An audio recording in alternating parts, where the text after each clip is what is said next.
வாழ்க வையகம், வாழ்க வையகம், வாழ்க வளமுடன். தவம் என்றால் குடும்பத்தை விட்டுவிட்டு காட்டுக்கு போய் காவி உடை அணிந்து கமண்டலம் வைத்துக்கொண்டு ஜடாமுடி தரித்து கண்களை மூடி தவம் செய்ய வேண்டும், அது மிகவும் கடினம் என்ற மனநிலையில்தான் இருக்கிறார்கள்.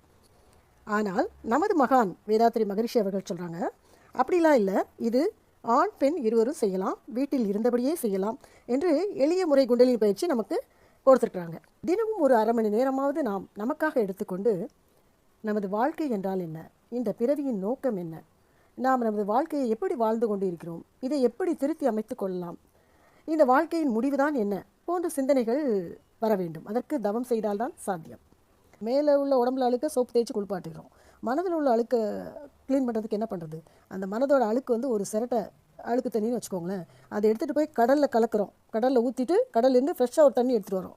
தவத்தில் நம்ம என்ன பண்ணுறோம், சுத்த வழியில் போய் அந்த அழுக்கு தண்ணியை ஊற்றிட்டு திருப்பி அங்கேருந்து இறைப்பதிவுகளே எடுத்துகிட்டு வரோம். விவேகானந்தர் வந்து ஒரு இடத்துல பேசும்போது தியானம் என்பது ஒரு வித தூக்கம் தான் அப்படின்னு கூறியிருக்காரு. அதுக்கு கூட்டத்திலேருந்து ஒருத்தர் சொல்லிடுறாராம், அப்போ பேசாமல் தூங்கிட்டு போகலாமே அப்படின்னு நக்கலாக சொல்லியிருக்காரு. அதெல்லாம் கேட்டு கவலைப்படல விவேகானந்தர். அதுக்கு அவர் பதிலடி கொடுத்துருக்காரு, முட்டாளும் தியானத்தில் அறிவாளி ஆகின்றான், அறிவாளியும் தூக்கத்தில் முட்டாளாகின்றான். உனக்கு அறிவாளி ஆகணுமா முட்டாளாகணுமா நீயே டிசைட் பண்ணிக்கோன்னு சொல்லிட்டு ஒரு வாரத்தில் சொல்லி முடிச்சிட்டாரு.